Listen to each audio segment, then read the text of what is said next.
நாம் ஆண்டவர் நம்பி வாழ்க்கை நடத்தும் போது, நாம் ஆண்டவருக்குள்ளே இருக்கும்போது, நாம் கர்த்தருக்குள்ளே வாழும்போது தேவன் நமக்கு அரணா இருப்பார். தேவன் நமக்கு பாதுகாப்பாய் இருப்பார்.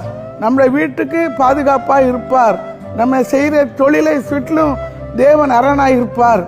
அவர் நம்ம கூட இருப்பார். தினந்தோறும் நாம் வேதத்தை வாசிக்கணும். வேதத்தை வாசித்து ஆண்டோட பிள்ளையாக இருக்கணும். வேத வசனத்தின்படி நாம் வாழ வேண்டும். இன்னைக்கு நம்ம கூட நம்ம பெற்றோர், பிள்ளைங்க, உறவினர்கள், இல்லைன்னா நண்பர்கள் நம்மளை நேசித்து உனக்கு நான் இருப்பேன், எந்த கஷ்டம் வந்தாலும் நான் உங்க கூட இருப்பேன் அப்படின்னு சொல்லலாம். ஆனா அவங்கள பத்தி வேதம் என்ன சொல்லுதுன்னா, நாளைக்கு நடப்பது உங்களுக்கு தெரியாதே, உங்கள் ஜீவன் எப்படிப்பட்டது, கொஞ்ச காலம் தோன்றி பின்பு தோன்றாமல் போகிற புகையை போல் இருக்கிறதே.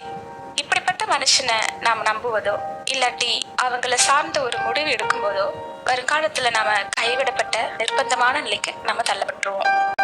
கர்த்தரை சார்ந்து அவரையே நம்பி வாழ்ந்தா நமக்கு என்னென்னலாம் நன்மைகள் கிடைக்குதுன்னு வேதம் சொல்லுதுன்னா, கர்த்தரை நம்புகிறவர்கள் என்றென்றைக்கும் அசையாமல் நிலைத்திருக்கும் சீயோன் பர்வதத்தை போல் இருப்பார்கள். கர்த்தரை நம்புகிறவன் செழிப்பானும், கர்த்தரை நம்புகிறவன் பாக்கியவானும், கர்த்தரை நம்புகிறவனோ உயர்ந்த அடைக்கலத்திலே வைக்கப்படுவானும் அதுல சொல்லப்பட்டிருக்கு.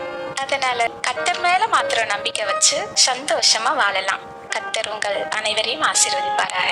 உம்மை நம்பும் நான் பாக்கியவான், உம்மையே நம்பியிருப்பேன். அன்பை நம்பும் நான் பாக்கியவான், அன்பையே நம்பியிருப்பேன். சீயோன் பர்வதம் இருப்பதை போல் அசையாமல் நிலைத்திருப்பேன். சீயோன் பர்வதம் இருப்பதை போல் அசையாமல் நிலைத்திருப்பேன்.